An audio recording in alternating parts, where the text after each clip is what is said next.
to speak. Shadows hide you. I am listening. Our paths converge. So good to see you. Hail to you. Never lose hope.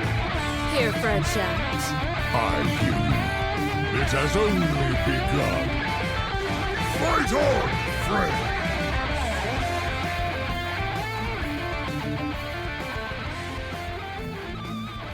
Welcome to episode 498 of Concede, a Hearthstone podcast dedicated to making the competitive side of the game more accessible to you. It is Wednesday, May 21st, 2025 in the evening. Coming to you from Nomergon, Ohio, it's me, Edelweiss. From North Rend, Massachusetts, we have Wicked Good. Hi. And from Tellerville, California, we have Megasa. Hello.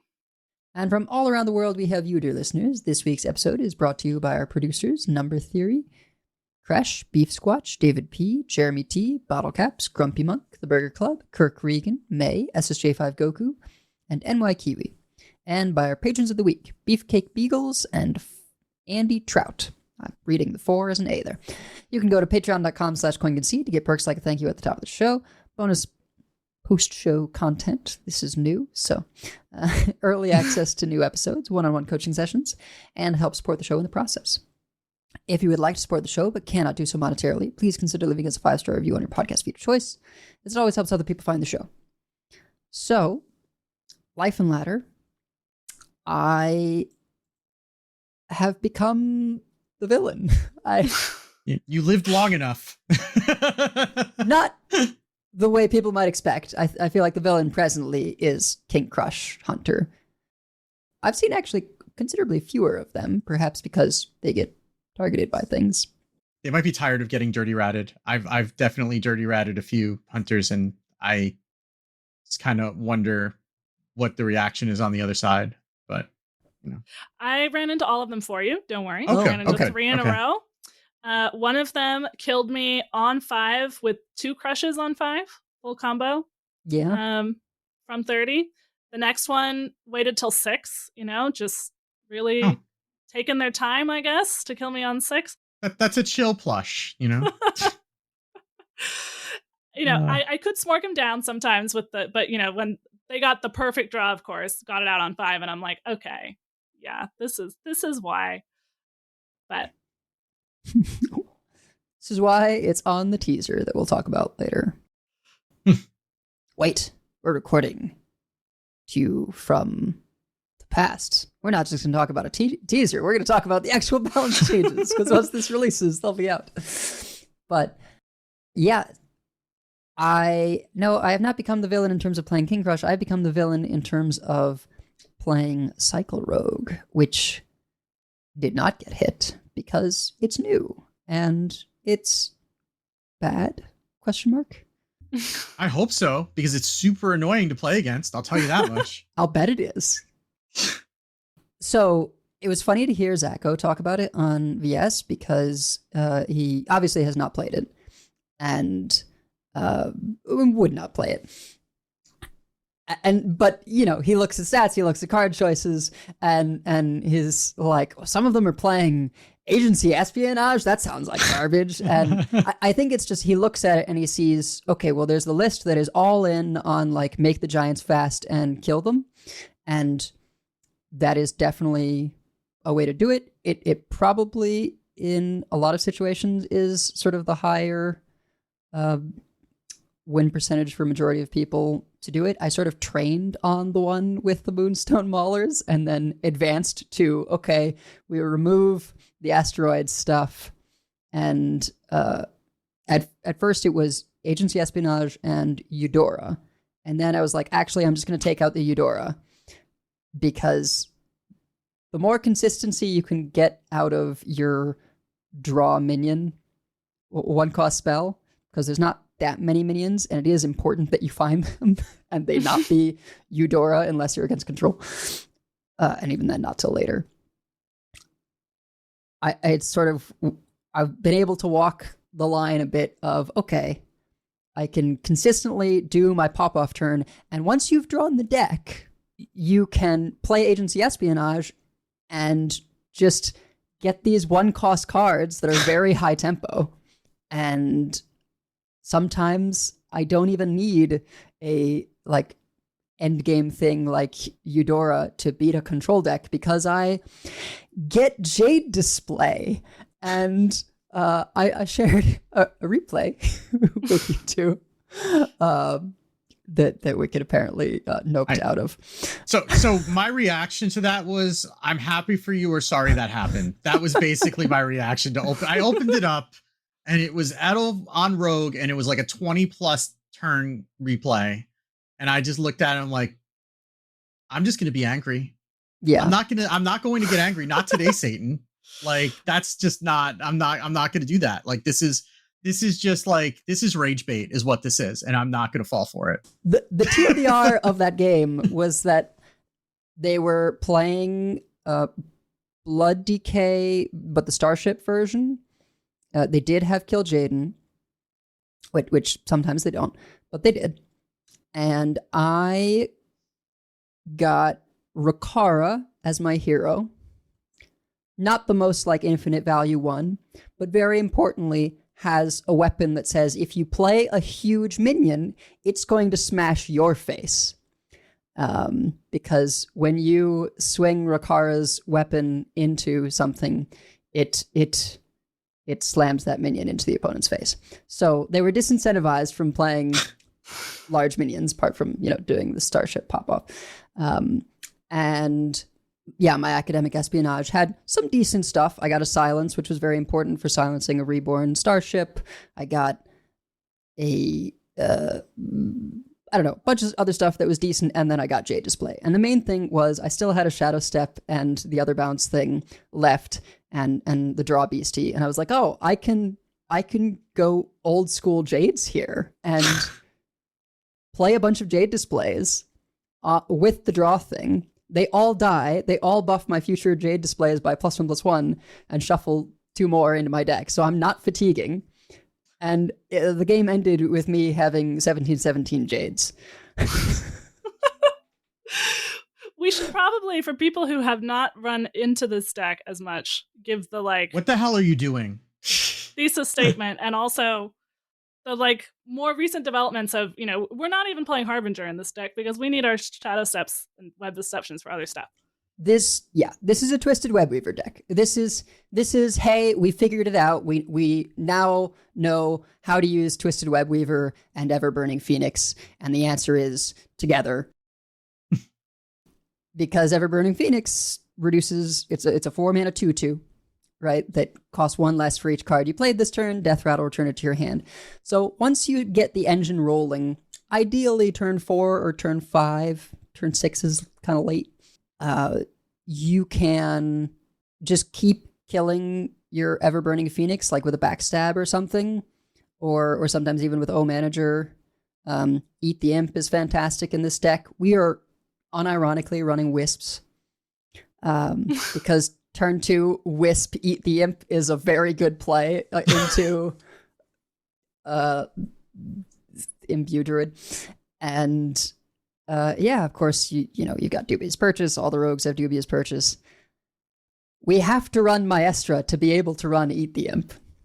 And also Maestra is good in this deck. That is the funniest part of this. Oh my god. Like, she's bad in all the matchups where you need to smart them down. She is vital in all the slow matchups. And yeah, it's a cycle rogue, right? You get your engine going, you draw your whole deck, you get out double Playhouse Giants. If they are not a control deck, you try and kill them with that. There are definitely times where I Web of Deception or Shadow Step my Playhouse Giants if I need to trade into a big Imbue plant and then replay the giant so I can hold board. I'm running double Deadline, which most of the time is pretty good, especially into Jade Druid. Very occasionally it screws me over because I draw them when I can't cycle them or play them.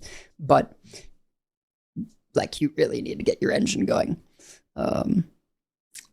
And yeah, the aforementioned Agency Espionage, 4-mana spell, shuffle a card from each other class into your deck. They cost 1. It can't be ratted, which is important. It's Also, just the fact that, it's not a minion is beneficial because of dig for treasure. Because I tried Kill Jaden, and I was like, nah, this is garbage. And turn 7 is so late. It's so late. Like, people are running so many rats right now. It is just so risky to put all your eggs in on Kill Jaden. But yeah, I can Maestra for the old Rexar, where you Zombiest. Deathstalker Rexar, yeah. Oh my god. That's ideally what I'm looking for. I would roll my eyes so far back in my head, they probably would not come back to their normal position. So there's two beasts that prevent. Sorry, there's three beasts that stop you fatiguing. I think you can't discover the third one. There's the Meadow Strider, right? Because it's 8 mana, it would never be in the pool. Like Floppy Hydra. But yeah, you've got Floppy Hydra and you've got Amalgam. So it's like not unreasonable to think that you might be able to fend off fatigue that way. And Floppy Hydra, I got with Charge one time, and that was hilarious because it was mixed with Stone Tusk Boar. Oh my god! It is a time, and I suspect that this is going to be one of those decks where it will always look like garbage in the stats. But for the people who enjoy playing it and take the time to learn the ins and outs, I watched my win rate over the last 3 days of playing it start pretty bad to now. Today I went 9-4. That's pretty good. Not bad. Which is like a normal deck, but this is not a normal deck. It's a good run with a meta deck. 9-4. Yeah. Yeah. Like, some of the losses are I couldn't do anything, right? So it has those moments. But some of the wins are like a lot of the things that got nerfed just now, which is the opponent couldn't do anything. So we'll see how this develops. Anyway, that's been my ladder. I mean, one thing I was thinking about, because I was playing a little bit of Magic with my brother and his friend right before the show. And I was definitely thinking about how, and I got, of course, am not used to being a Hearthstone player, playing around counterspells and things like that as much as I probably should be. Although I think the main time I got counterspelled and lost the game because of it, I was like, well, I was behind anyway. I kind of had to hope he didn't have something like that. So I don't think I was wrong. But I wasn't intelligently thinking, oh, I can't play around counterspell. I just forgot that this is Magic. But I think that one thing that people like about both a good thing and a bad thing about Hearthstone is that mostly you play your whole turn without them doing anything. And people like decks that can have blowouts, or that you can plan on your win plan, but people hate facing that. So it really is a balance. I have mostly beat the cycle rogues I've seen, but I think it is like stats wise, the all-in just try to kill them version, I think last time I looked was positive on HS Guru, but not by a lot, and definitely somewhat polarized. The other ones were very tier 4, but I think there is something to be said for, there are some decks that, I'm not saying this deck is like secretly the meta breaker, if only you're skilled enough to do it, but that they reward somebody who's going to take the time to learn the ins and outs of the deck. Decks that I have loved and played a lot of, I've generally overperformed stats on. And decks that I don't like or haven't played that much on, I'm like, I don't know how people are winning with this. I'm not. But you also have to kind of like a deck in order to jam enough games to get good with it, right? Like it's very hard. Like you don't have to love the deck, but you at least need to at least appreciate the deck enough to be able to get over the learning curve and play enough games where you start seeing the lines that you wouldn't see if you're just new on it. If you this is why I can't climb with an aggro deck, because I play 5 games and then I got stuck looking at a Tortola and I'm like, well, this is terrible. Why would anybody ever do this? And then I bail and go play something else. Right. So you kind of have to really like the play style in order to persevere through that initial learning curve. I think what's been interesting for me is that I hated Boar Priest and Celestial Alignment Druid with like the fire of 1,000 suns. I think this is not those. Those were consistent in what they did. This has more variance, particularly if I'm just relying on agency espionage for certain things. It's also less math. It yeah, exactly. You consistently do the pop-off turns and get the giants, and then you can maneuver in longer matchups with heroes. And I think what it is I like playing hero cards and getting to play old hero cards and getting to lean on my knowledge of old cards without the wild west that is wild. It's fun, right? I get to go, would Jaina be good enough here? Or like, oh, I know that there's beasts I can get to anti-fatigue. I'll, take Rexar. Or sometimes, all right, I'm going to do a bunch of Maestras. We take Guff here, and then I'll look on the next one, because Guff puts me to 20 mana, and then I can do Cariel for the weapon, so I take half damage, and then we end on, like, Hagatha, so every time I play the Phoenix, I get a random Shaman spell. Like... It's nuts. And obviously that doesn't happen every time. I only get to experience that when I'm against a warrior or a control DK or something. And it doesn't always work out. Like, actually, if they're not running starships, I find that you usually get siphoned down because it's sort of a pain to deal with a lot of leeches. And if they get to land Hideous Husk, like the starship DKs don't run Hideous Husk, but if they don't have starships, they do have Hideous Husk, and that hurts. But yeah, it's just like I so frequently am not able to do the pop-off turns that rogues do, like with field contact or field contact was Garrote Rogue, right? Yeah. There have been many times where it's like I just can't do APM, and this is one where I can't do it on the iPad, but I can do it. In that way, almost a little bit like Excavate Rogue, where there's a lot of random BS, but there's skill in knowing what to do with the random BS and which ones to pick with Maestra and stuff like that. So from the opponent's perspective, when you're winning, it seems like, wow, how did they always get exactly what they need? But they picked the one that they needed out of the Discover, or they knew which agency espionage cards, how to use it best and stuff like that. So yeah.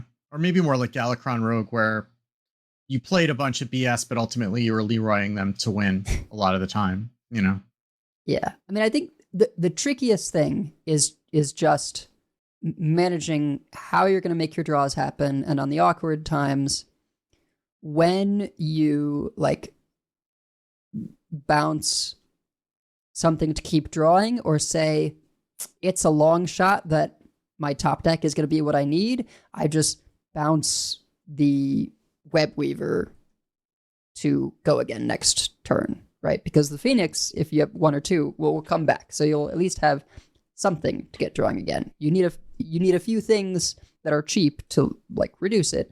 But there have definitely been times where I was like, that was too risky. I should have bounced the Web Weaver and just tried again next turn. I can see how the Phoenix really makes Web Weaver work, because you only have so many bounces. But the Phoenix is just, every time it dies, it's a bounce. Yeah, you can backstab it. so many more bounces, essentially. If this becomes good, I will be sad to face it a lot, but at least I'll be like, I put Web Weaver and the Phoenix on cards I'm scared of, and I will be right if it gets... So I'm not saying I'm right yet, but we're in the wings. I'm, like, waiting. I'm mostly just playing sort of last hurrah of the current Imbue Druid. It'll get changed. We'll see what happens to it. But doing pretty well with that. I have like a 64% win rate, I think, with the Fire Rack Imbue. I'm not even sure Fire Rack is the right play. I was just too lazy to look at other deck lists. and decide if it was better. I've been seeing a lot of Zephyrus, which seems to be working well for my opponents in mirrors in that particular deck. I'm not necessarily like a huge Zephyrus fan in general, but it at least has been working well for them. Having a little bit more removal or just like damage, right? Yeah. I think it's probably correct because like Fire-Act is, people think Fire-Act's going to get them face damage, and that's not normally what it does. It just gets you more stuff from your deck a lot of the time. And if you don't have anything that can just go face immediately, sometimes you give the opponent enough time to kind of get there. Yeah. I have lost games because I couldn't do 1 damage and I have won games because they couldn't do 1 damage. Fire-Act does still corrupt Shaladrisil, though. For the time being, yes. Well, yeah, but like if you're taking stuff that does damage out of Zephyrus, very often it will give you like a King Crush or something like that will also corrupt the Shaladrisil. Like a lot of the things that like do a lot of face damage, those tend to be like sometimes it's a fireball, but sometimes it's something closer to, you know, like 8 or 9 mana. That's, you would think, you don't really think about it, but a lot of those are just kind of deal a whole bunch of face damage cards. I also usually don't end up getting to corrupt the Shaladrisil anyway. And sometimes Fire-Act discards your Shaladrisil, That's which true. is just yeah. really rude. At that point, I sometimes have fewer spells left in my hand, and so it has a better shot if it casts the one that discards a nature spell from your hand of discarding Shaladrisil, which is always very rude. I had a mirror that didn't happen, but it's interesting playing those mirrors because it feels like old school Hearthstone, because except for the 2 chameleons, there's no rush, there's no charge. Like, you're really just fighting for the board, and if I clear their board, they probably can't hit me unless I have Zephyrus. And so you can plan around like, well, I don't think they can remove this one, so then I'll be able to go face with it. And I did manage to goad somebody, though, into trading off my board when I didn't quite have lethal through the board, but I did have Shaladrisil, and I was able to kill all of their stuff because they traded. And then put up a big 10-10 that because they no longer had a board, they could not clear, and so they died. And I bet you were just gloating that, oh, if you had just gone face like you're supposed to, none of this would have happened. Yeah, because I couldn't have killed you. And I couldn't have cleared your board, so you could have attacked again next turn, but you had to trade. I'd have to look at the replay to see whether they were actually wrong. If I'd had like extra stuff in my hand, you know, it was a risk for them not to trade as well. So, but it was satisfying to punish somebody for trading, which when you play at higher ranks, you don't get to do as often. Punish people for over trading. So overall, been having fun with the Imbue Druid, and I had fun with playing Magic. I thought that I was like time to end, and I was like, well, I can end this game quickly. Should I end this game quickly? My brother seems so happy, but I think I can kill him. Yes. The answer is always yes. Yes. People who listened to our Patreon bonus content last week will know that I am ruthless when it comes to board games. So I was like, I will kill him anyway. But then it turned out I didn't, because he had played a reach minion without me noticing, because in Commander, there's so many minions everywhere. Yep. That'll happen. I was like, oh, I can steal it. So then you don't have a blocker. He's like, no, I have 2 copies of it. See this little 2 on the die? I'm like, all right, fine. I can't beat you, but you have to kill me next turn or I kill you. He's like, this is my hand. I kill you next turn. All right. So I got to still be as competitive as possible, and he was happy. He got really like no mana at all in the first game, so he was like needing a bit of a comeback. What about you again? Well, remind me after the show to tell you about my Commander story from last week. But anyway, so I just kept playing the Warrior and kept not losing. And I ended up going up to Legend with something like a 14-2 record. One of the losses was to the Cycle Rogue, because I didn't know what it was doing, and I assumed that it was not going to have any more play after the Giants came down, and they followed up the Giants with a Kill Jaden, which I was not expecting, and I had answers for that board, but not the 16 after that. Yep. So That one I lost, but that was like the exception that proved the rule. And I actually played against three of my last 4 matches were against Druids, and Druid is not a great matchup, but I found ways to win them. So I was feeling good about that. They're a slog though. I hate that matchup because it's just very sloggy. But I mean, it comes out in the end, but it just like, you never feel good. Like against a hunter or against like the aggro rogues, you feel good. Like you feel like I was saying, I forget where, that like I've not had as many like why are we still playing this game moments as I did this past week, which was nice.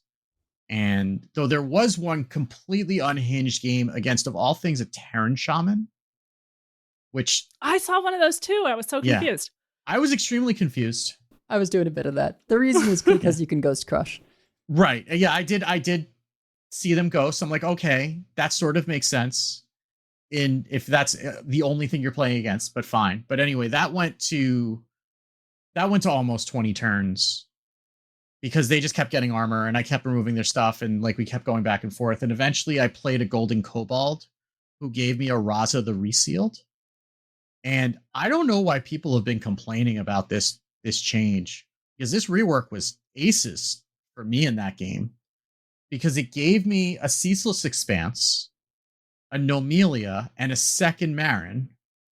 And Ooh. after they saw the second Marin, they had decided that they had had enough of that game and they left, despite being at like 30 armor and 15 life. They're like, we're not doing that. I mean, also, not for nothing, putting 5 cards in your deck in a control mirror is not a bad thing. I mean, it's kind of not really relevant because Kill Jaden exists if that's what you want to do, because why put 5 cards in your deck if you can put infinity cards into your deck? But in a matchup where neither of you is running Kill Jaden, putting 5 cards in your deck is relevant, especially when you're at a higher life total, and then you just played gives you another Marin that puts another 3 cards in your deck.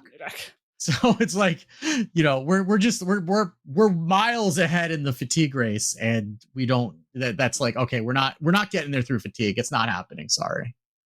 I've had some pretty silly Marin things where I get towards the end of my deck, play Marin, and take the Goblet, and go, okay, yeah, decent odds that I hit Crown. I faced that, and I had been like, they burned their hydration station because they crowned at the end of their turn. I mean, they Goblet at the end of their turn into the crown, which I didn't know. I just saw that they burned their second hydration station, and I thought, oh, I might actually be able to win this game. Like, I can just run them out of stuff. And no, they had gotten the crown, and I thought, well, that was lucky, but maybe I misplayed because they burned something. If they'd played at the beginning of next turn, they wouldn't have. But it was pointed out to me that they would have had a chance of drawing one of the 2 things they wanted to copy, which was either hydration station or crown, if they'd waited, right? So there's at least an argument to be made that they should have done what they did, and it did work out. It was like endless rags. I did end that game with 3 Sneasel Shredders on the board, and I think that was also part of their calculation that, oh, I'm not removing this stuff ever. So, yeah. You know.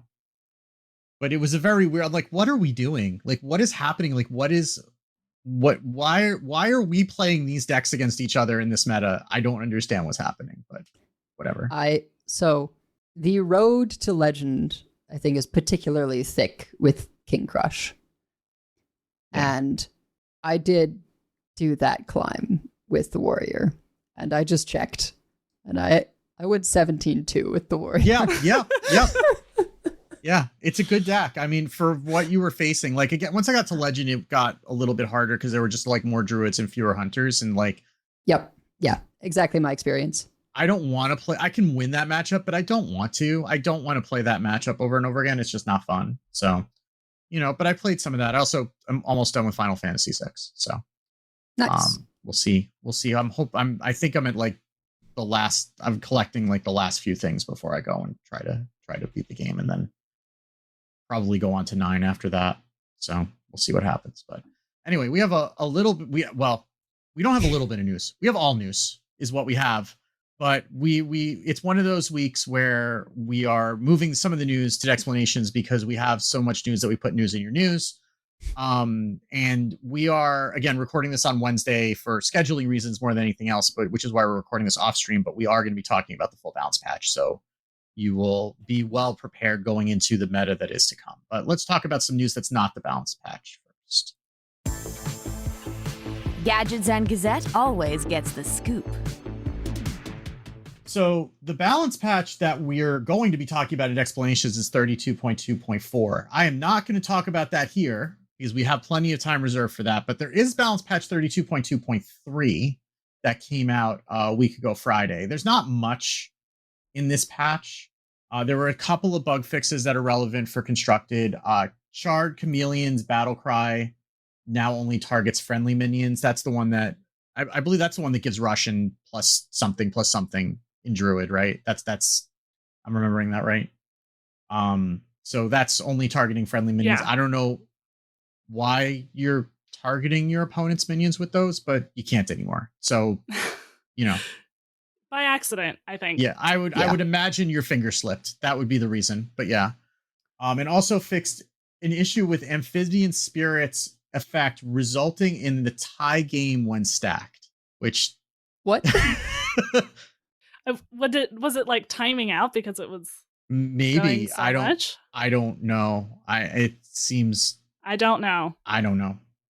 I That would don't be I don't very really want to confusing. know. Like that seems like something like there's a story there. I'm sure it's very interesting, but I'm not gonna go hunting for it. But anyway, general PSA, because Hearthstone Top Decks had posted this on their Blue Sky feed the other day, and I think it's probably good for I hadn't seen this originally, so I think this is like a second reminder or whatever. But Amazon coins are a way that people tend to some people tend to buy Hearthstone packs on Android, and those are being discontinued on August 20th.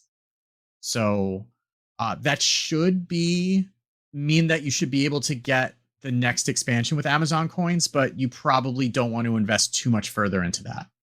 So just be aware, put all of your coins into the next expansion and maybe the mini set and get your value out of them, because those are going away. And they say, please spend any unused coins in your account by August 20th, 2025, which makes me think maybe those are going away if you don't. So do spend them. If you are interested in spending money on physical goods, Hex Collectibles is doing another one of their physical Hearthstone card statues, this time of Varian Rin, like the original Varian Rin from the Grand Tournament. It's very pretty. I'm sure that there are some Varian Rin lovers in the audience that would be interested in that. It didn't really hit my top 10 of what I would want to see made into a physical card statue. But, if you are a Varian Rin enjoyer and you have affinity for, probably more likely affinity for the character in Warcraft than the Hearthstone card. There was one deck. There was one deck. Yeah, it had a very shining moment, and I think it was played for like a minute and twist too. But yeah, it looks like it's extremely well done. It's like if you've seen I think it was a Lich King or a Sylvanas or maybe both that they'd done in the past. It's similar to that, where it's basically just like a 3D card. So it's very cool. But Yeah, it does look very cool, and there's a lot of depth to it. And yeah. It's also probably going to be very expensive, so you really need to love Arian in order to do that. But if you are instead looking to spend money in the game, there are some new options in the shop. There is a new hero portrait for Death Knight, the Jailer, which is going to be 1,500 runestones or $15, which comes with a Jailer Death Knight hero skin, a card back, and 5 Death Knight packs. There's also a new mage skin, Frostworm Malagos, which is $10 USD or 1,000 runestones. It comes with the portrait and 5 mage packs. And then returning with gold, you can get Mecha Jiraxis, which was the pre-order bundle from all the way back in the Boomsday project for Warlock. And I don't think it's been reissued since then. So this is the first time since then, which is a long time ago. I think it's like 2018. So like 7 years. Mecha Jiraxis is an excellent Warlock skin, by the way. So if you are in the market and you have the gold, highly recommended. So that's good. It's also going to come with a card back. So that's going to be 1,500 gold or $10 USD. And then there's also Vendor Maiev, which is a rogue skin, will be 1,000 gold or $7 USD. That's from a shop bundle in 2022, according to Hearthstone Top Deck. So that is 3 years old, which is also, I feel like that just came out yesterday. So, but I've got a kid graduating high school next week. So, I mean, time is meaningless. Anyway. So those will be available for the next couple weeks. So if you are interested in any of those, particularly the ones with gold, go ahead and get those. And that's news. But we have tournament news. Look at that. I have to check my notes again. We have tournament news. So let's talk about tournaments. It's the grand tournament.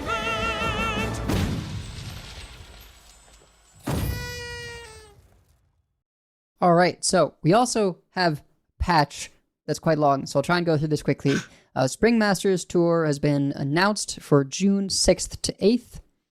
The players participating are Gabby, Pocket Train, Insane, Tobika, Gyu, Maxibon, Definition, Fury Hunter, MMF, Ryan Numbers, Quan Wu, Suni, Isdemon, Gaboom, Mutuba, and Pizza! I'm so excited to see Pizza make the cut here.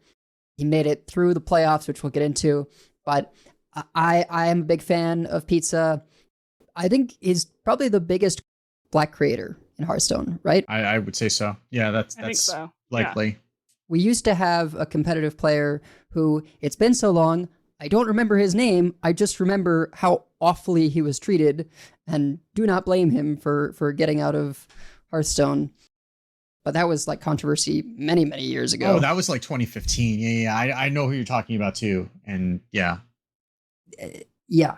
And I can't, I can't remember his name either, but I know who you're talking about. Yeah.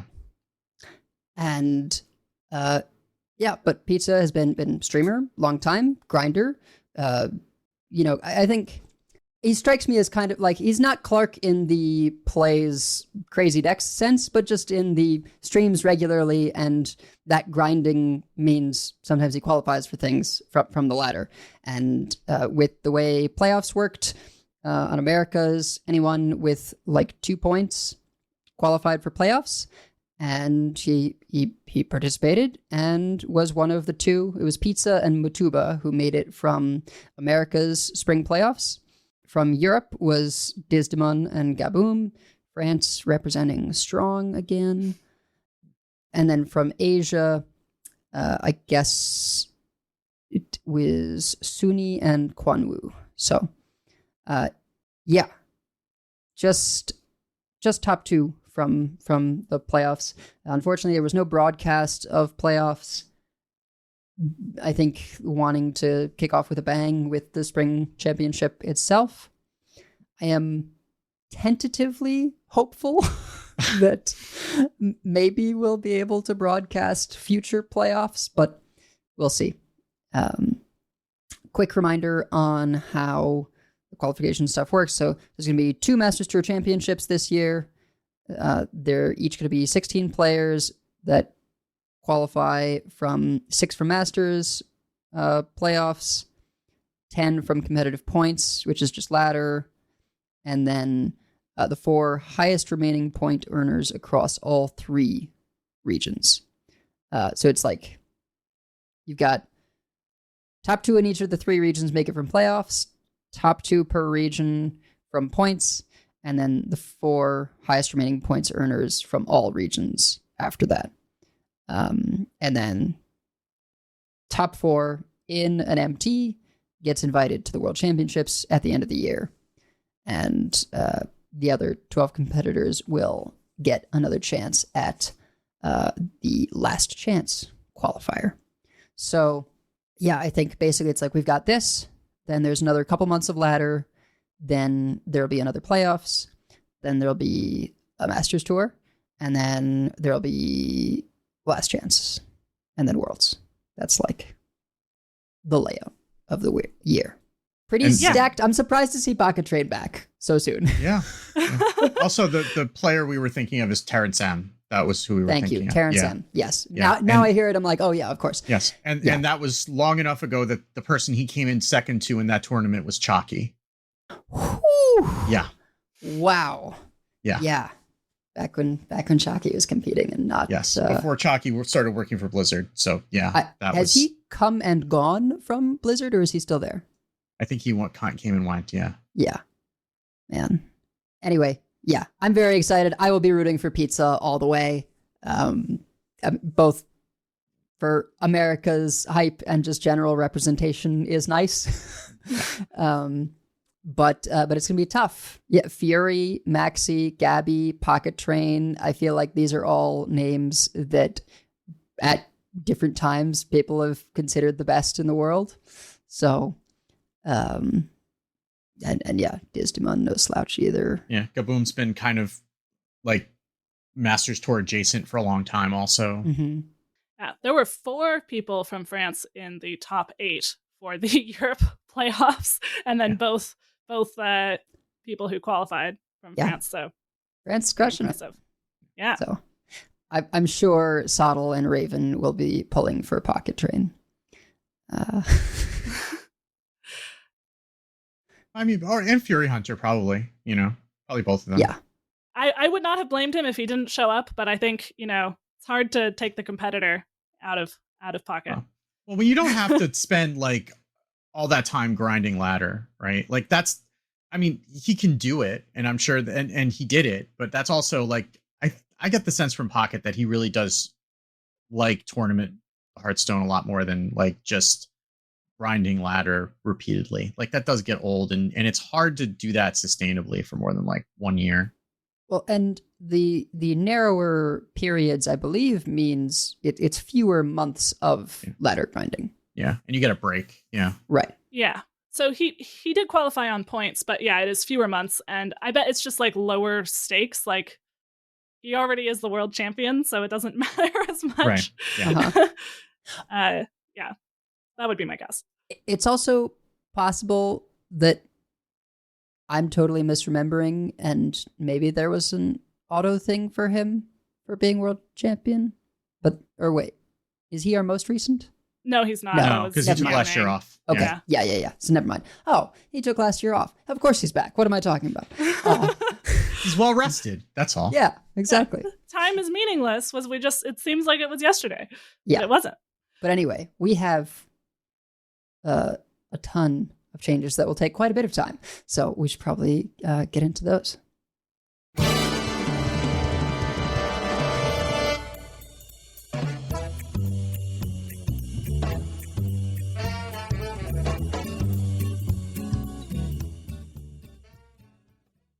All right, so by the time you are listening to this, we will have had patch 32.2.4, which includes a bunch of changes to Battlegrounds that we will not be talking about, lots of details in the patch notes, some bug fixes that are Battlegrounds related. But for our purposes, there is a large number of cards being changed in both Standard and Wild. Quite a few nerfs, some buffs, and a couple of bans in Wild, and some additional nerfs in Wild. The dev comment for this is in this first balance change after the Embros of the World Tree mini-set, we're addressing power and play experience outliers both in the mini-set and in cards before it. These changes are primarily aimed at reducing the speed and prevalence of single-turn blowouts. We're also buffing some of the deck archetypes that we want you to re-explore. On the Wild side, we've also made some bans and card changes. Our philosophy with Wild is still that we will step in less often, only to address particularly egregious play experience and balance outliers, but we'll make impactful changes when we do. Standard cards that are banned in Wild are expected to be unbanned and adjusted when they rotate out of Standard. Should we cover the Wild stuff first, just real quick? Yeah, let's get that out of the way. So the changes are, first of all, 2 cards were banned. Ever-Burning Phoenix was banned in Wild, and Grove Shaper was banned in Wild. And then the nerfs were that Order in the Court, which reorders your deck from highest cost to lowest cost in Paladin. That went from 2 mana to 4 mana. Scab's Cutter Butter, the rogue hero, went from the next 2 cards you play this turn cost 3 less to the next 2 cards you play this turn cost 2 less. Void Touched Attendant, the priest 1/3 minion that says both heroes take extra damage from all sources. That went from 1 mana to 2 mana. Serenite Chain Gang went from Battlecry summon a copy of this minion to Battlecry summon a Serenite Chain Gang. The reason for that one is that Serenite Changing is a Draenei, and so you can get infinite Velens and that's a neutral combo. And oh my god. So it could be done in any class. Now it was counterable apparently, but like you could run like mass silence and stuff in Wild, but it was really annoying. So yeah, I mean it's just so low effort, and if you don't have an answer, then it is a wall. It is an impenetrable wall because Velen will die, copy itself, and it just goes on forever. It goes on forever. And apparently, especially at lower MMRs where people aren't necessarily going to know what to do about that, it was a real problem. Yeah. But even at higher MMRs, I imagine it was annoying.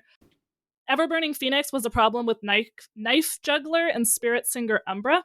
I can definitely see Knife Juggler being a problem there. Order in the Court meant Exodia got their guaranteed Uther, according to Dragonbird. This I am getting from community members Dragonbird and Soph, because I don't know the Wild meta that much myself. Void Touch Attendant, Shadow Priest in general has just been really good in Wild for quite some time. And Scabs was used in a combo with Tenwu and Bounty Board to go infinite and eventually kill with Necrolord Draka. Because of course it was. And Grove Shaper was used with Naturalize and Floop's Glorious Gloop as that a mill sounds right. deck. I saw Grove Shaper getting banned, and I was like, "This has to be a Druid thing." Well, it's a Druid card. Sorry, it has to be a Gloop thing, right? Yeah. Because it gets put on one of the treants, and then if you can kill that treant, you get it back, and infinite mana. And you use Naturalize, which costs 1 mana, right? So you kill it with Naturalize, you make your opponent draw 2. It makes another one, and then you just keep doing that infinitely. Yeah. Infinite mana and infinite mill the opponent. Yeah. Great. Yeah. Awesome. Yeah, the stuff Wild is known for, but they do step in for every once in a while. So that is Wild. If you play Wild, those are probably welcome unless you're playing one of those decks. But if you're playing one of those decks, you'd probably know why it was changed. So you know what you did. You know what you did. All right. In Standard, we have like 10 nerfs and 7 buffs. So we can start with the nerfs here. Flickering Lightbot is going from 3 mana to 5 mana. Harbinger of the Blighted from Rogue from 2 mana to 3 mana. Tending Dragonkin and Hunter from a 3 mana 3/2 to a 5 mana 5/4. King Plush now says Battlecry, if your opponent has 15 or less health, return all other minions to their owner's decks and gain charge. It doesn't check attack anymore, also.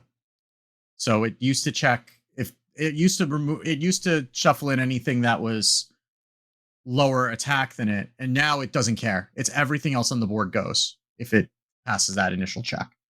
Which is kind of cool, because then if you are not doing imbue things, you're just like playing a more honest hunter, but you need to get some taunts out of the way to kill them. Mm-hmm. Yeah, that makes it an interesting top end to a more aggressive hunter. I really like this change. We'll talk more about it in a second. Cliff Dive is going from 6 mana to 7 mana. Symbiosis is being reverted. So currently, or before this patch came out, it said discover, choose 1 card from another class. It costs 1 less. That had been a buff. They're reverting that buff. It no longer costs 1 less. So it's just 1 mana. Discover, choose 1 card from another class. Cursed Campaign and Warlock is going from 3 mana to 4 mana. Sing Along Buddy from a 2 mana 1/4 to a 3 mana 2/4. Naralex Herald of the Flights is going from your dragons cost 1 to your first dragon each turn costs 1. Rest in pieces, Serene Priest. And Shaladrisil is going from 7 mana to 8 mana. Hence our notes about Fyrakk will still corrupt Shaladrisil, but Ursul will not. Yeah, I think now the most common corruptor is probably just going to be Ziliax. Yeah, because the rogue is still running Ziliax just for that, and Unkiliax specifically, just for that. just for that purpose. So that's probably going to be. So we get Ziliax back, hooray! That we have a reason to run Ziliax again. But it's still probably better to have fewer of those types of interactions where. There are a lot fewer 9-cost cards than there are 8-cost cards, 8 and 9-cost cards, right? So there are fewer things that you can play that will corrupt it, which is ultimately a good thing for fewer corrupted Shaladra. You have to work for it a little bit harder, and it comes out slower too. So. Important to me as well. Not that this has been a big deal, but I've never loved the potential for the Druid spell where you refresh mana crystals and draw, so you could theoretically just pay 8, refresh all your crystals, immediately play a corrupted Shaladra. Yeah. Sleep under the stars, yeah. Yep. Yeah, that's something that we just haven't had a Druid like that right now, but it absolutely would have happened as soon as we got a ramp Druid back again, which we will before Shaladra rotates. Like, it's a thing that's going to happen. Mm-hmm. Yeah. It's Druid. We have 2 years still. Yeah, and interesting, there is nothing in Paladin that will corrupt Shaladra currently. Sea Shanty is the only one that theoretically could, and you're not paying more than 8 mana for Sea Shanty. If you're paying more than 8 mana for Sea Shanty, things have already gone horribly wrong, and Shaladra is not going to help you get out of it. Yeah, so. It becomes a truly late game thing now, because you have to honestly play a 9-mana card and then do it. So in Paladin, that would mean including a 9-cost Ziliax, playing the 9-cost Ziliax, and then playing Ursul.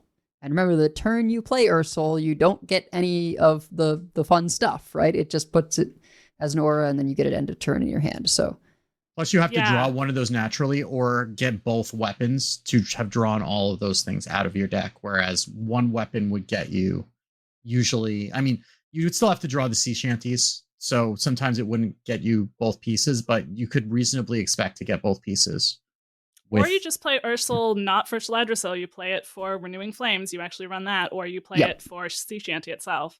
I think it's sort of divergent now, right? Where either you're going to play a lower to the ground Drunk Paladin that, as you say, goes for Renewing Flames now, or you are a Pyro Equality deck that has Ziliax and Ursul, Shaladra still, but with the expectation that you go a bit slower, and this is your end game thing after controlling. Or maybe you're running Ysera in that deck, because Ysera is the other thing that could corrupt it.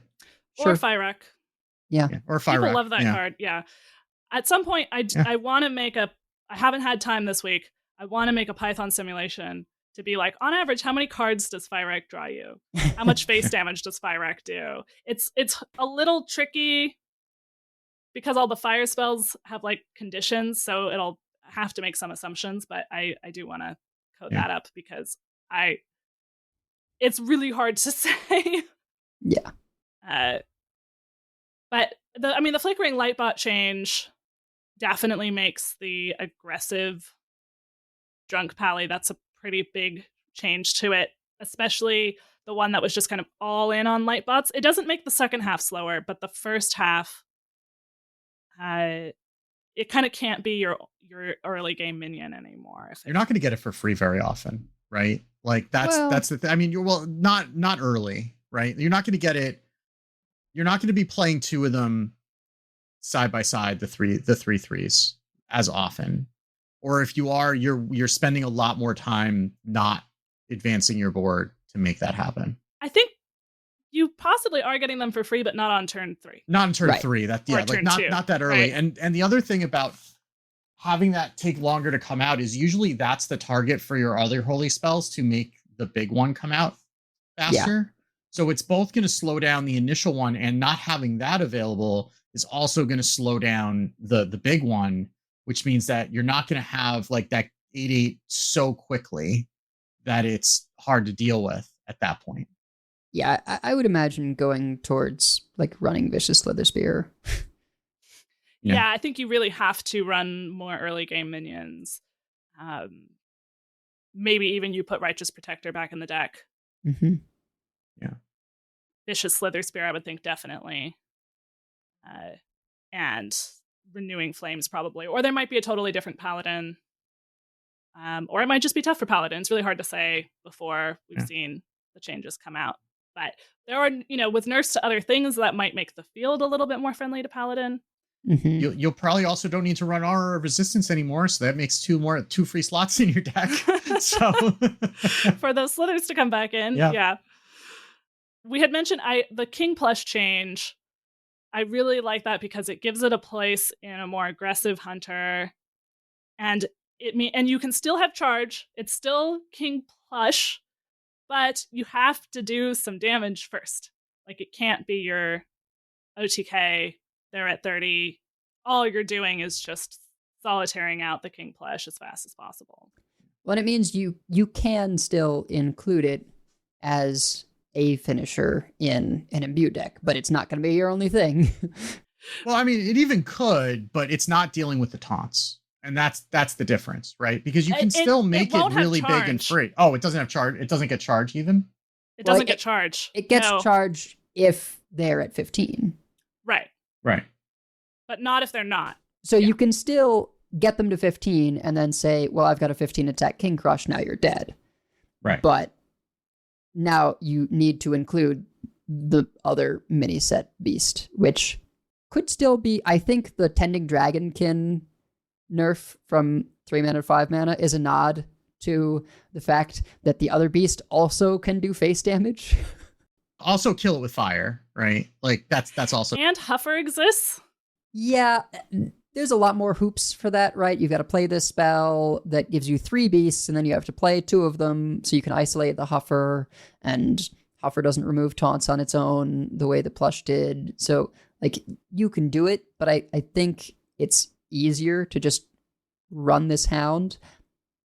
Most decks play some kind of minions for you to run into, and it might just be too slow now, but I actually wonder if it will still be sort of this, hey, you can't give them too much time deck, but now they actually have more minions that they can play that have been reduced to, like, just clear and not worry about killing you right away, because this thing kind of has cleave. Yeah, so for people who don't remember what this card does, it's Magma Hound is an 8-mana 5/8 elemental beast with Rush. After this attacks a minion and survives, deal this minion's attack damage split among all enemies. Kind of hilariously, if you're playing Imbue Druid and you only have minions of 8 attack or higher, then it doesn't work. I mean, it clears 1, but it doesn't do damage.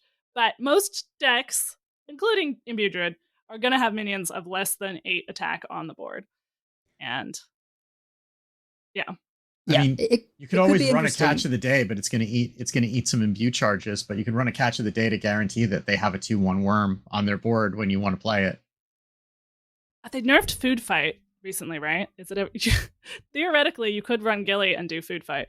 I don't even know that you even need to do that, right? I mean, like, decks run minions most of the time. Yeah, especially right now. I feel like there's not really anything that can get away indefinitely with just not having minions. Yeah. And so, but there's a world where you're like, well, I have to play more beasts now.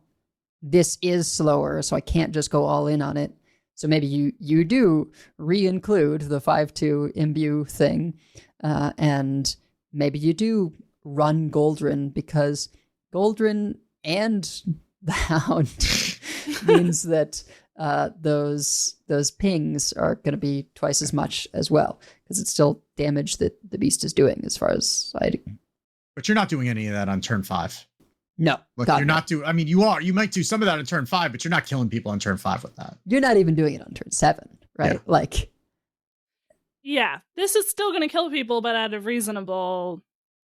what seems like a reasonable time limit. Yeah. it's Colossus on, like, the fast side, right? It's like turn 11. So, and probably slower than that. Well, I will play if we get a faster hunter where the King Plush is just like, yeah, that's our finisher. I'll play that. That's our finisher if we didn't kill them sooner. I mean, I will try the Imbue Hunter too, if that, with however that ends up looking.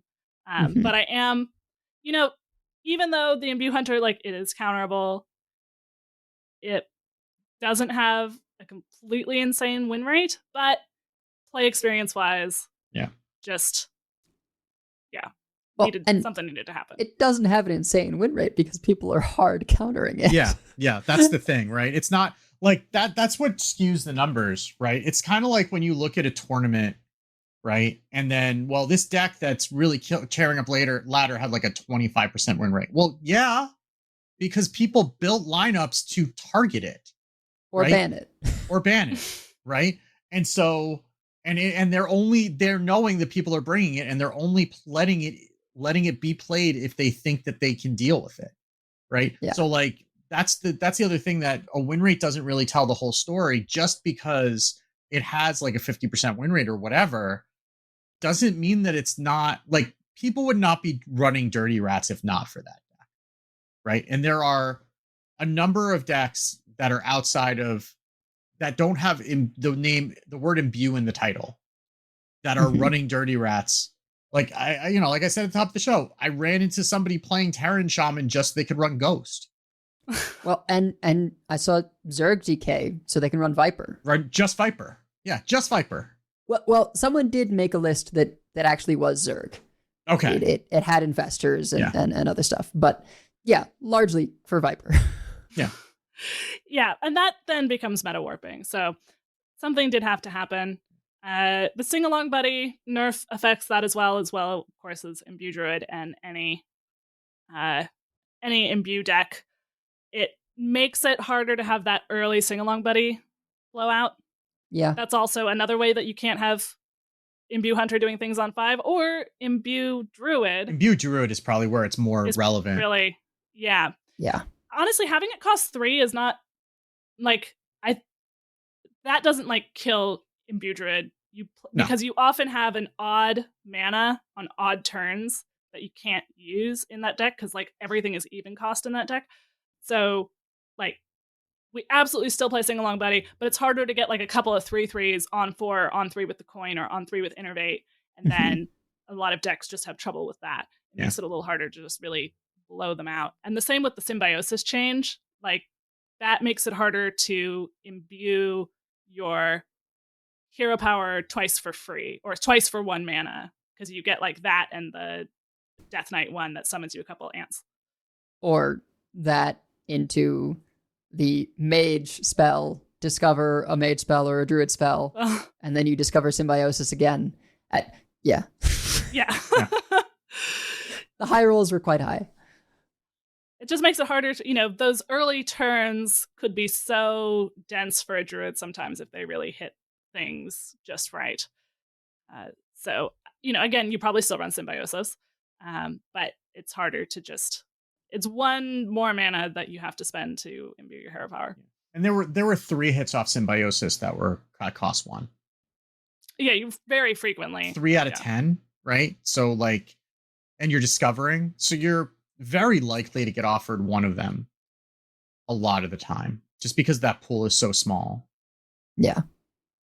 Yeah. It was just like, with the quick draw discover in Rogue, whereas, like, it was a pool that was not getting bigger, and so it was always good because you could probably find a good quick draw card. Yeah.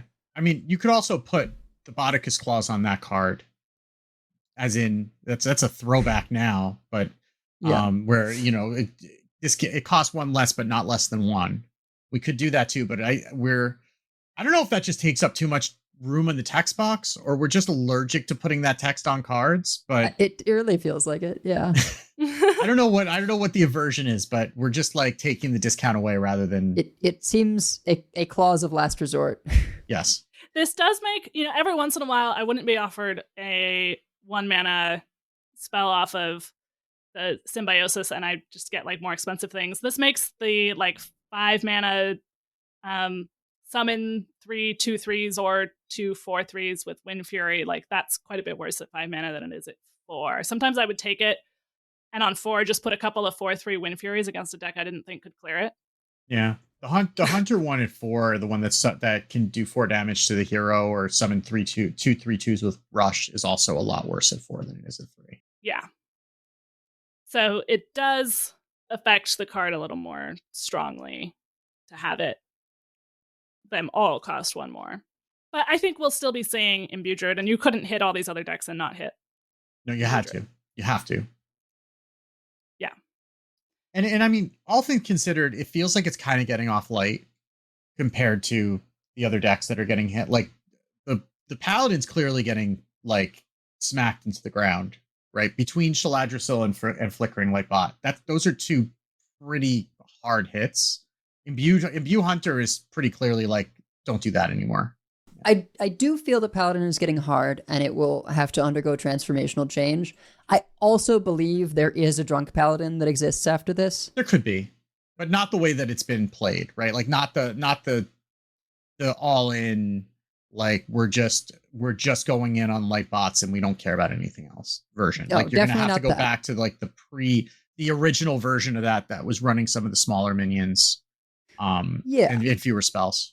But you could still run away with things with Slither Spear. Yeah. Right? Or Argent. It was a reasonable deck. Yeah. And I sort of will like it better being focused with Renewing Flames than having this. And, you managed to deal with that. Congratulations. That was tough. Here is Shaladrisil 3 times and a bunch of 14/12s and 6/10s and face damage. And if I've saved Linessa, a lot of face damage. And you never get to stick a board for the next 3 turns. And yeah. Yeah. I mean, you could even still occasionally, like, I'm trying to think whether Ursuling and Uncorrupted Shaladrisil is ever, it definitely is a lot worse. You can't, right? Or I guess now you can, right? It'll play it just won't corrupt it. Would you play it uncorrupted? I mean, that's 15 damage to your own face. It is. That's what I was thinking. It's a little too much damage to your own face. Because the Nightmare all of a sudden hits you too, or the Awakens rather, hits you also. And that is a big change. Plus, you are trying to make a board, usually. Yeah. It also, it hits your board too, right? So it does 5 damage to your board, which is also you'd rather it not do. And yeah. And then the Nightmare is going to get rid of the minion that you're putting it on after a turn. Like, the Dream just lets them replay the card. Like, everything is, like, not that it's all bad, but, like, you also have to play a lot of those every turn, and it's a lot harder to do when it's hitting all your stuff also. Yeah. Yeah. Yep. We also had the hit to Rogue. I think the Harbinger going to 3 is really just so that you can't have those turn 2s or sometimes turn 1 on the coin. Yeah. Where they slow that down coin, Harbinger, Shadow Step, Harbinger, Prep, Web of Deception. You're like, why is this happening to me? Like, even though it doesn't happen every game, the fact that would like happen occasionally. Well, also the fact that like Shadow Stepping it and then replaying it actually costs you mana now. Yes. That's significant. Like a minion that you want to Shadow Step going from 2 to 3 is probably the biggest possible nerf in Rogue, because it means it goes from being replayed for free to costing mana. So it's really like the base one is going from 2 to 3. The Shadow Stepped one is going from 0 to 1, which is like an infinite % increase in cost. So that's actually even more significant there. Yeah. It just makes those early turn blowouts very difficult to especially do more than one in the same turn. And it's harder to just like, you would then just play it out again at the end to just be an extra 2/3 on your early board, because why not? It's free. Like, you probably don't have the mana for that now. And I mean, like, you are effectively getting 4 mana's worth of stats, right? For like, I guess we could call it a card and a half and 2 mana, right? If you're Shadow Stepping it.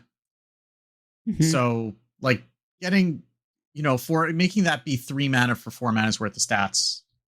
And then a card and a half probably brings that up to 4 mana. That's a little bit more market value than what we were getting before, where it was like, Discount Village.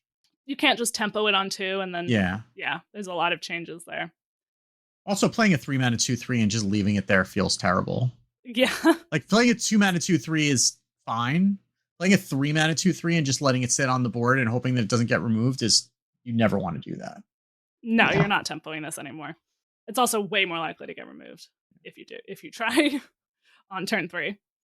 Cliff Dive being 7 mana, I feel like, there's still a lot that deck is doing. If the field gets a little bit more friendly to it, once we have big nerfs to Imbue Hunter and nerfs to some other things, then nerfs to Paladin and stuff like that, I think it makes sense to just do a little nudge on the Demon Hunter. Yeah. One little silent thing about that nerf is that making that cost 1 more mana means 1 more draw where you can draw the things that you want to Cliff Dive. So it does reduce it's a little bit, it's not a ton, but it does reduce the consistency of that a little bit, just because it gives you more opportunities to whiff also. Also, just like, if you're cheating out big things, usually like turn 6 is when you want it to happen. I know they don't stick around, so it's a bit different, but just like Magtheridon does. Sure. Yeah. I mean, that's sort of a fringe interaction, but. Well, I mean, that's one of the 3 things that you're trying to hit with Cliff Dive, so it's not that fringe. Well, I guess 4 now because they do the Briar Spawn Drake also, but occasionally. But just like the fact that you can play Inquisitor the next turn. I feel like the sneaky thing about Cliff Dive is, in fact, that by not having them stick around, you get to Inquisitor again. Yeah.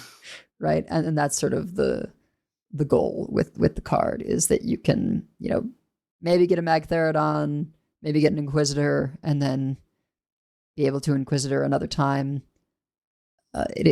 Or you are tutoring Quillbore plus Fellhunter, right? Like, it's just so you can more reliably get that.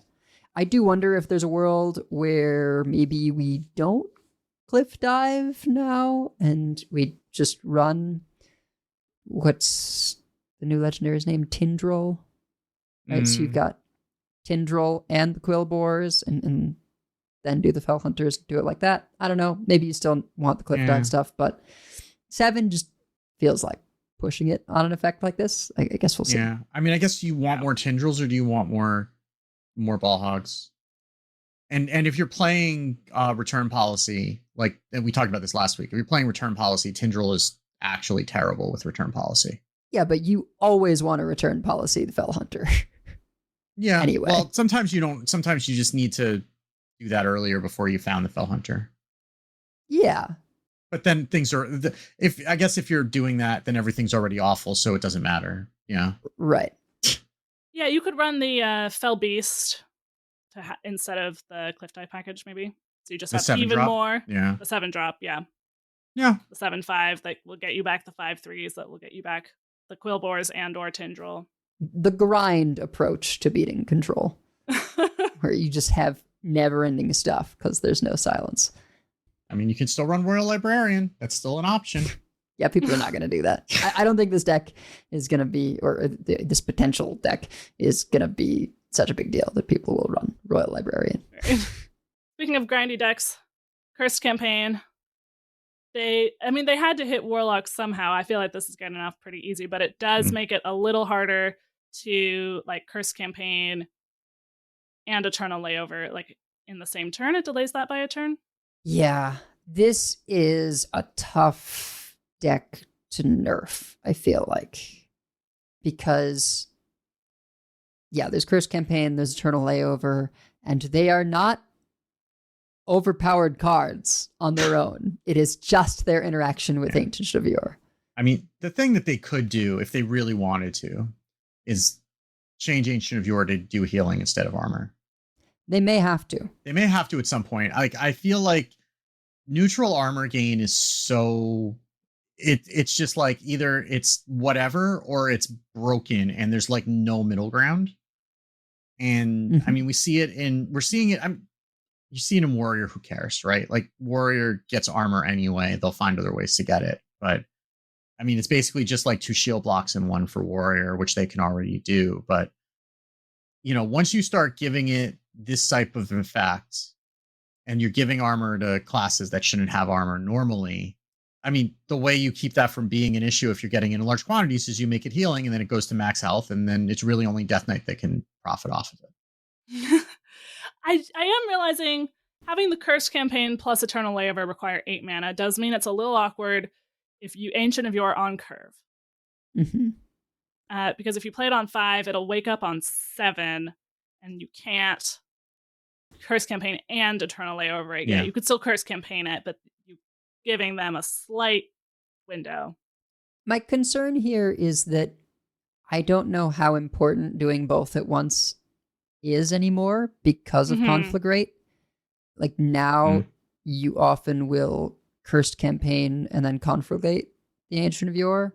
You get an extra draw. Yeah. So, yes, it's an extra mana, but I don't know that that turn is even happening so frequently anymore because of another tool available to kill your own thing for Curse campaign. But that's still more mana that you're having to put into the Curse campaign. That's not put into keeping yourself alive, right? Like if you're at threat of more than 10 damage, then because like the Eternal Layover got you 3 of them, right? Conflagrate only gets you 2, which again, like, yeah, like we're talking about like these are like tax breaks for the rich numbers where we're, like it doesn't really matter. Like it's all still good, but like the difference between 10 armor and 15 armor is a real difference. And not getting the Eternal Layover and not getting the extra draw out of that too. Maybe you don't want the extra draw at that point because your hand is full, but they are still getting the extra draw out of that. It's just on a different turn. It just means they don't have 3 dormant things. But they're not. That's 10 less armor they're getting. No, it's not. It's just happening on different turns. If they're conflagrating it, because they're not getting the third Ancient of Yore when they Curse campaign and Eternal Layover. Like they can still chain them together, right? They can still sort of daisy chain. Yeah. Like, okay, it's woken up and we Eternal Layover, and then the next time it wakes up, I Curse campaign. 2 turns later, they're getting that. Yeah. So it's not that it does nothing, but having played some of the new iteration of this deck with like the freezes and things, I was not as frequently as previous iterations doing Cursed campaign and Layover on the same turn anyway. It was more often like, okay, well, I'm not dead here if I gain 10, and then the next 10 on the following turn is free, and I can, Glacial Shard freeze their stuff, and yeah, sometimes, I mean, the ability to conflagrate your Curse campaign minion means that you are now more free to just Eternal Layover without having to hit your stuff, and so you can just use it as a clear with Ultralisk Cavern. I don't know, it may be that natural other forces impact this, but they have not hit the root of the problem here. And they may have to, right? They may have to make the change you say of, okay, Ancient of Yore, like Pendant, restores life and doesn't give armor, which I feel would be justified, but yeah, it makes me a little bit sad that, like, because it's not unbalanced in Warrior, in Mage, in Priest, in Death Knight, in some of these slower things, where, like, yes, armor might be out of the class, but it often just is a life gain. I don't know. Yeah, it might just end up being the way they have to do it, especially if we get into a slower meta where having Wheel is a way you can kill people. Yeah. I mean, if a slow priest develops and it's using this card, it'll definitely get nerfed because then people will just be complaining constantly. So speaking, I mean, Neralex, rip Zarimi. Moving on. Yeah. Speaking of priest, we had some buffs, and 2 of them were to imbue hero powers. So the priest imbue hero power, Blessing of the Moon. Now, instead of saying choose a priest minion or a priest spell to add to your hand, it costs 1 less, but it's temporary. It now says choose a playable priest minion or spell to add to your hand. It costs 1 less, but is temporary. or cost 2 less or whatever. So it will always show you something that I assume with the discount, you Yes, I would can assume so. still play that turn. Yeah. I mean, I would assume if you're doing that with 2 mana left, it's not just going to offer you wisps. But I think it actually makes it very interesting, right? Because then you can start ordering your turn around certain mana costs that you want to be offered. So like we were talking in our group chat this week, about what the implications of this were. And like you do get offered the other imbue minions in Priest relatively often. And if you're able to limit that pool to just minions that cost 4 or less, right? So you're doing that with like 2 mana open, or maybe 3 or less, because you want to cut more things out, but you want to be able to get access to like the neutral 2-drop, the Priest 2-drop, and then the Priest 3-drop that gives everything -2 attack. Like that's a reasonable thing that you could do, like ordering that later to cut off everything that's higher than that to try to get more imbues to get yourself more value later on. That's a really interesting strategy that this suddenly opens up, as opposed to just like, well, I'm going to roll the dice and I'm going to hope that I don't hit Snake Eyes because I'm going to be sad. Yeah, I don't know if this is enough, but I think it will feel very different because you never whiff in playability. Like, at least you're always getting to do something. I want to try this with something more aggressive because of another change that we'll get to later. But the ability to go, okay, and now I end of turn hero power because I want to just hit the stuff that costs 2 mana could be very interesting. And it'll require a depth of knowledge that I find sort of exciting, that you can be rewarded for like knowing, okay, well, if I can narrow it down to these cards, like, yes, that's putting, greater amount of stuff in the pool, perhaps, but I need to hit something that's this mana. So let me cut off the higher end things. I like those possibilities, and it's also just like legitimately a choice.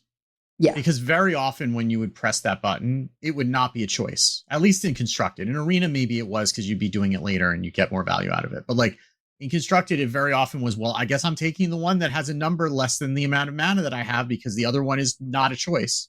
So at least, and sometimes you just get offered 2 that were too much. And it's like, well, that was a great use of 2 mana.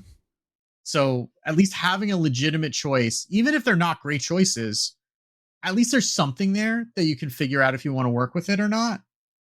That it's got to be better than where we are with it right now. Yeah. Yeah. And we also, the other buff here was Spirit of Kaldori, which is the new mini set card that is a 2 mana 1/3 with Taunt Lifesteal. It was Battlecry if you used your hero power this turn, gain +2/+2. Now it is gain +3/+3.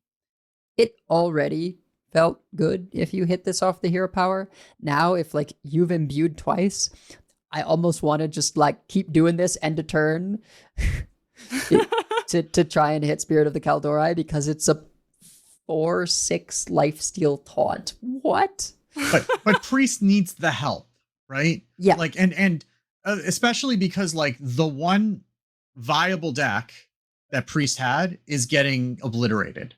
Now, it deserved it. Don't get me wrong. I've read enough Reddit threads complaining about Zarimi in the past 2 weeks to know that this is going to be greeted with singing of "Ding Dong, the Witch is Dead." But don't worry, they'll change to complaining about. So they'll find something else to complain about in 2 days. Don't worry about it. They'll be fine. It's going to be Colossus, probably.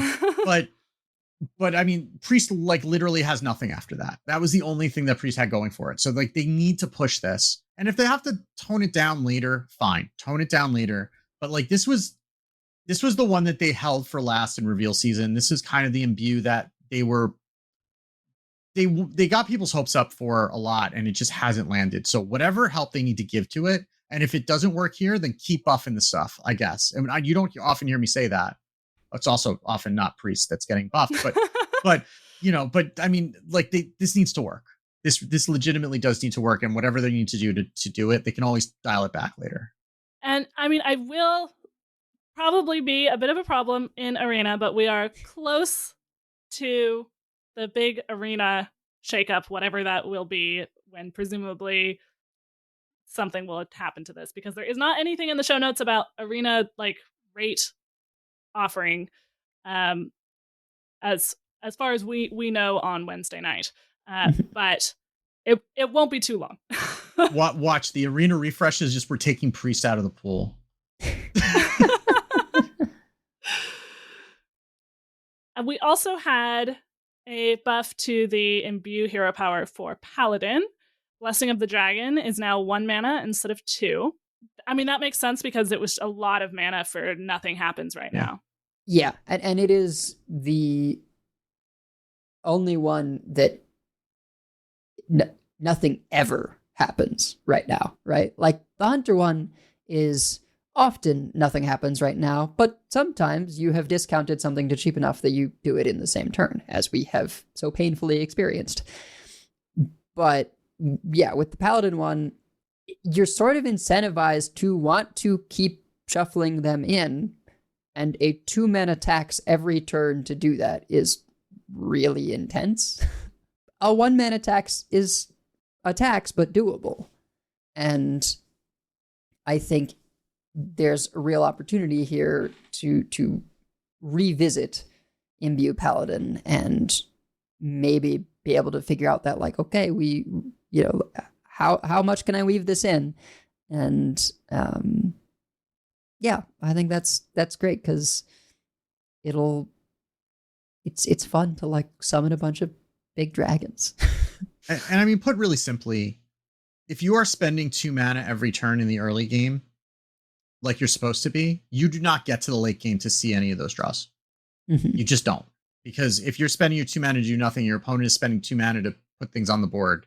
Like, you're just so far behind that the dragons don't matter by the time that they come out, if they come out at all. So 1 mana is easier to fit in. It's a lot easier to just kind of float 1 mana and work that in. Like, sometimes you spend a coin just to do it. That's probably better. But at least you're like not so far behind in what you're spending to actually be able to see the dragons come out eventually. Yeah. So maybe that'll be, I'm sure that'll at least be something that people explore with Paladin, the sort of theory craft Paladin that we were playing. Yeah, I mean, with you probably Renewing Flames. Yeah, Renewing Flames or Soul and Imbues, and just, yeah, those types of, I'm sure that's going to be the way that it starts, and then we see if that's good enough or not. We have a couple of buffs to Warrior, as well as the neutral. So the neutral Living Flame, which was the new Death Rattle draw a fire spell elemental. It was a 2-mana 2/2. It is now a 2-mana 3/2. Warrior then has a fire spell that was buffed. Shadow Flame Suffusion is the new one that deals damage and discovers a warrior minion with a dark gift fire spell. It went from 3 mana, deal 3 damage and discover, to 2 mana, deal 2 damage and discover. And the Dark Rider, which is the one that if you're holding a dragon, discover a dragon with a dark gift, the 1/1 demon, is now a 2/1 demon, still for 1 mana. Yeah. Dark Rider doesn't seem like the problem in that deck. The problem that in that deck is just that Dragon Warrior is too slow in general with everything that was out there. Maybe Dragon Warrior will get better following some of these nerfs. That's definitely possible, but I don't feel like I mean, playing a 1-mana 1/1 felt bad, don't get me wrong, and it's fine to buff it to 2/1 and it's not going to hurt anything, but I don't think that was the problem with that deck.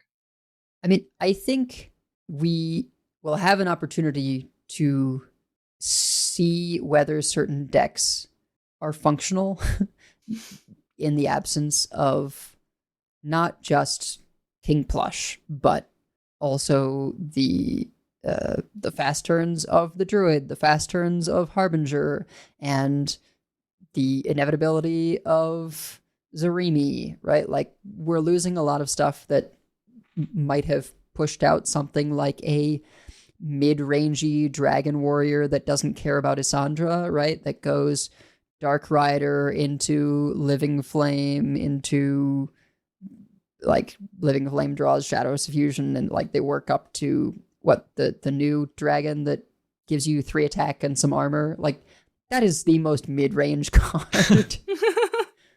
But Warrior also got something that like buffs all their minions +2/+2 in hand or something, right? It was keeper. It buffs them all +3/+3, but they are temporary. Not temporary. I think it's like 3 turns they go away. Right. They're smoldering. Smoldering, I think, is the term for that, even though it's not actually a keyword. I like that. Yeah.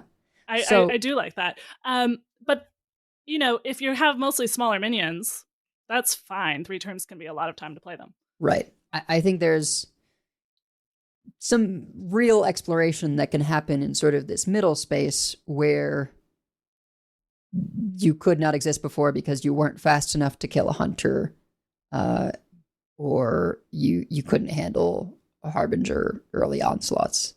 And I don't think that means, control is going to get out of hand, because some of these decks might have the value to beat control.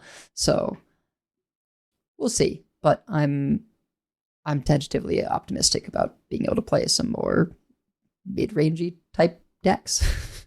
Yeah, I mean, I was really hoping that we would get some of that warrior, and I will definitely try out whatever people are trying on that and see if we can figure out something that works and pressure down those control decks. The last change we have is Warlock Overgrown Horror. Is the taunt battle cry, reduce the cost of minions in your hand with dark gifts by 2. That was a 5 mana 4/6. It is now a 4 mana 3/5. I will laugh so hard if we now end up with just Wallow OTKs. I don't think that's likely, but it would be amusing. After all this. But yes, that would be. Well, that does it. There's a lot of changes. But when, again, we're recording this before the changes go live. But even if we were recording this tomorrow, it would not have been enough time to really see where they're going. So we will find out with you through next week what goes on with our new meta. Excited to try things out. Yeah.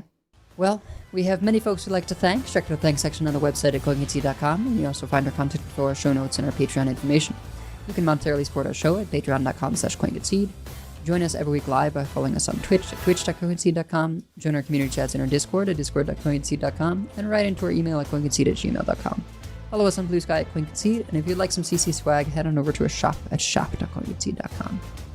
So, I have a couple of shout-outs to people who friended me, and I now have a system to keep track of that. One, Nilek, and EVBox. Just want to concede to both of you for, adding me after the game and being a fan of the show. It's always nice. I think those were games when I was learning the rogue. So, they got to beat me and not feel bad about the since degenerate things I have been doing. If I had, before I was a host, run into any of the hosts on ladder, I would have been like, oh my God, and really intimidated. Especially, I did one time run into Hat after I was a host, but I was still like, oh my God, it's Hat. And I thought I got him with a blowout, and then it was like, I was playing a fast priest, and I got like a double orbital halo early turn. But then I was top decking because the only problem with double orbital halo early turns is that that's your hand. Right. And then he had Horizon's Edge, 2 of them. Oh. Well, yeah, that'll do it. So he came back from that. So I was not successful against a coin concede host. But these things happen. I will coin concede to my students who are finishing up the semester. We had a cute little awards ceremony for the students today. The school that I teach at is really, really small, and the classes are one-on-one. And so every student gets a customized award from one of their teachers, where we come up with sometimes, fun, maybe slightly silly titles for the awards and a little blurb about what's special about this kid and say that to the school. And it's really fun to see how excited the kids are. And, even kids who are maybe not as engaged all the time, getting to be recognized for who they are. And so it sounds kind of cheesy, but everyone actually really gets into it. So the student who I gave mine to can be quite quiet, and I think occasionally demoralized by math, which is what I teach her. I'm trying to make it as interesting and fun as possible, but I think being able to be recognized for, like, she has made a ton of progress. She's really worked hard on it, and seeing her happy with that was very rewarding. So. Yeah. All right. I'm going to coin Concede to DC. I don't really have a reason, just cause, but he's good people. and I appreciate him. So that's as good of a reason as any. But that is going to do it for us for this week. So until next time, keep calm and don't cry for more nerfs for at least a week. And if you see us on ladder, coin Concede. Coin Concede. Coin Concede.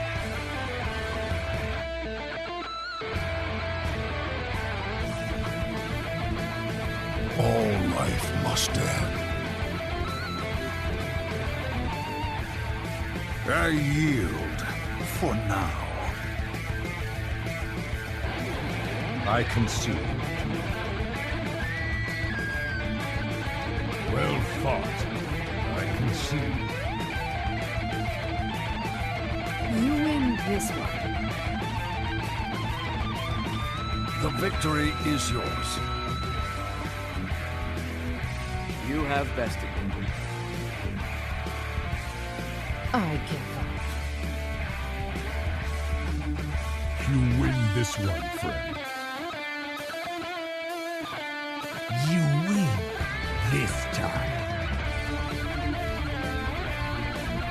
I choose death.